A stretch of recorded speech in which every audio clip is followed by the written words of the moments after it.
Si tu t'entraînes depuis plusieurs mois et que ton physique et tes perfs, ils bougent presque plus, le problème, ça va pas être ton manque de motivation. La plupart des gens, ils pensent que s'ils stagnent, il faut ajouter plus de séries, changer totalement de programme, ou alors augmenter drastiquement la charge, ou alors trouver le nouvel exercice via les trends TikTok. Mais en réalité, si ton exécution, elle change, les exos, ils changent, ton amplitude n'est pas la même, ton logbook que tu utilises pour traquer tes progrès, il traque pas ta progression, il traque juste des séances différentes. Donc dans cette vidéo, je vais te montrer comment créer un vrai système de progression, comment bien tes exercices, comment bien utiliser un logbook, savoir comment et quand ajouter du volume, ainsi que comment débloquer un point faible. Ce que je vais te montrer là, c'est exactement la logique que j'applique pour moi-même, ainsi que les personnes que j'ai en coaching. Et moi, ce que je veux tout le temps, c'est pas forcément de faire plus, mais c'est de faire mieux. Faire mieux, mais aussi mesurer mieux et ajuster de la bonne manière. Premièrement, tu peux sortir complètement détruit et lessivé d'une séance, mais c'est pas forcément que tu as construit quelque chose. Ta séance, elle doit pas être jugée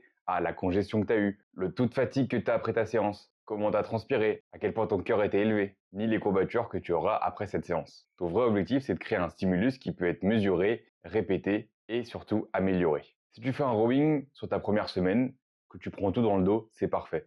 Mais que sur la deuxième semaine, tu décides de mettre plus lourd et que d'un coup ta technique elle change totalement. Oui, sur le papier tu as progressé, mais ton dos, lui, il a juste perdu en stimulus. Du coup, il va pas progresser. Il faut vraiment réussir à séparer les séances qui sont dites difficiles et les séances productives. Sur tes séances productives, ça doit être bien ciblé, avec de l'intensité, une technique répétable, et c'est surtout une séance dont tu peux récupérer avant la prochaine. Donc ton but sur ta séance, c'est pas d'être complètement détruit à la fin, c'est d'être meilleur sur le même stimulus. Deuxième point, avant de changer de programme, vérifie que tu as bien ces 4 choses d'implémenter. Parce que oui, ta progression, elle repose sur 4 piliers. De 1, une sélection d'exercices adaptés. 2, des exécutions qui sont stables le plus possible. 3, un effort qui est élevé et intense. Et 4, une récupération suffisante. Si tu fais du développé incliné et que tu prends tout dans les épaules, c'est pas en ajoutant 3 séries de plus sur cet exercice que tu vas prendre plus de pecs. Même si tu mets de l'intensité dans tes exercices, mais que tu dors mal, tu récupères mal et que la prochaine séance, tes perfs régressent, l'intensité ne te sauvera pas. Donc si ton effort il est trop bas, ton volume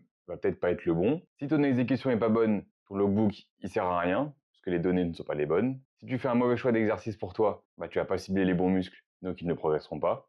Et si tu ne récupères pas assez bien, et bah même avec le meilleur plan du monde, tu vas stagner. Donc personnellement, quand en suivi j'ai quelqu'un qui stagne, avant de changer le programme, les exercices, je regarde si ces 4 points-là, ils sont bien validés. Troisième point, tu ne peux pas progresser sur quelque chose que tu ne peux pas répéter. Avant d'ajouter du poids sur ton exercice, il faut que tu réussisses à définir un standard. Et pour moi, ce standard, c'est même machine, même réglage sur la machine, même amplitude, tempo similaire, trajectoire identique, même proximité à l'échec tout le temps. Et donc ça, pour moi, c'est les bases. Tout bêtement, mais je vois plein de gens sur les chest press, une semaine, le siège, il est réglé à la hauteur 3, la semaine d'après, à la hauteur 5. Ok, c'est la même chest press, mais tes angles, ils changent totalement. Donc oui, tu vas peut-être gagner 1 à 2 reps, mais est-ce que c'est dû à ce que ton muscle qui a grossi et qui est devenu plus fort, ou parce que l'angle est plus simple pour toi? Donc moi, ce que je te conseille, si tu as un logbook, c'est d'en plus de noter ton nombre de répétitions et la charge, n'hésite pas à ajouter ta proximité à l'échec si possible, et surtout les détails de ton setup, ton tempo, la hauteur du siège, ton placement des mains par exemple.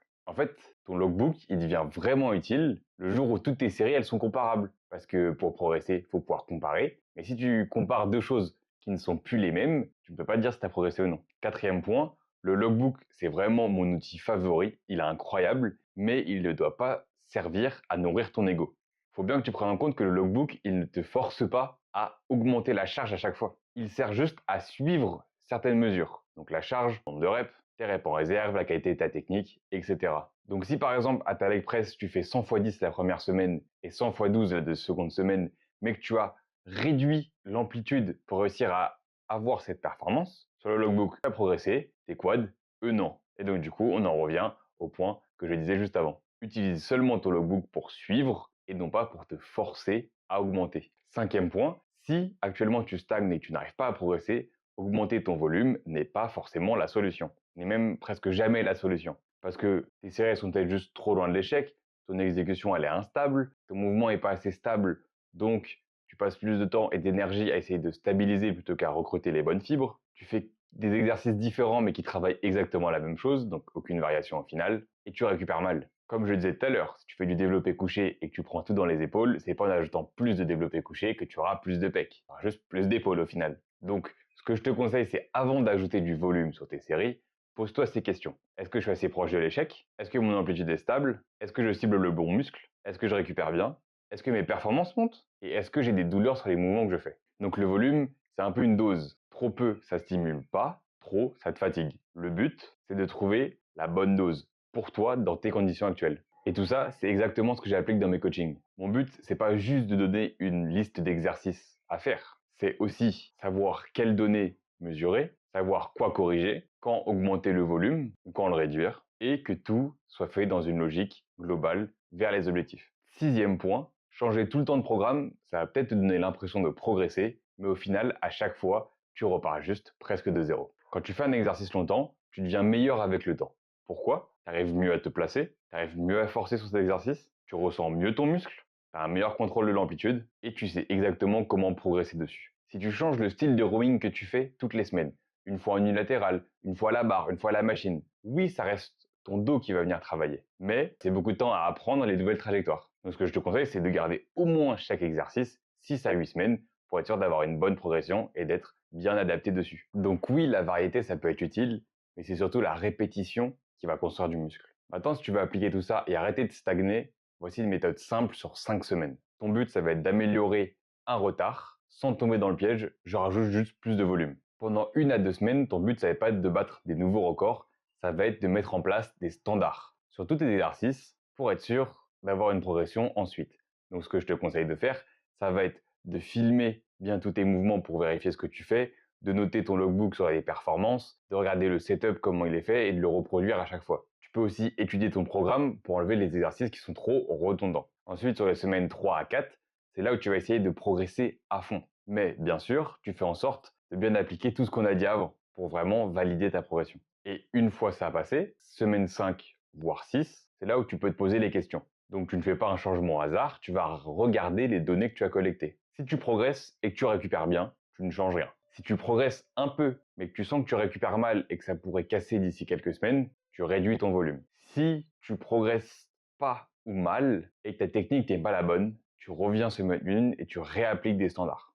Si tu ne progresses pas, mais que ta technique est bonne et que tu récupères bien, alors là, tu peux augmenter un peu le volume. Et si tu ne progresses pas, mais ta technique est bonne et que ta récupération mauvaise, et bien là, de nouveau, tu réduis ton volume. Donc le but, c'est pas de modifier le programme parce que tu t'ennuies, mais parce que les données te disent exactement quoi faire. Donc non, tu n'as pas besoin d'un programme plus compliqué pour réussir à progresser. Tu as juste besoin d'un programme mieux exécuté, mieux planifié, mieux mesuré et de le garder assez longtemps. Avec tout ce que je viens de donner, tu vas pouvoir être capable de savoir si tu progresses vraiment ou si juste avant tu changeais les variables sans vraiment prendre les choses en compte. Pour moi, un vrai niveau intermédiaire voire avancé, c'est pas rajouter plein de trucs compliqués. Non, c'est réussir à faire les bases de façon extrêmement précise et minutieuse. Et surtout de les faire assez longtemps pour que le corps il s'adapte. Si tu as bien aimé cette vidéo et que tu as appris plein de choses, je t'invite à t'abonner et à regarder sur la chaîne parce que j'en fais plus.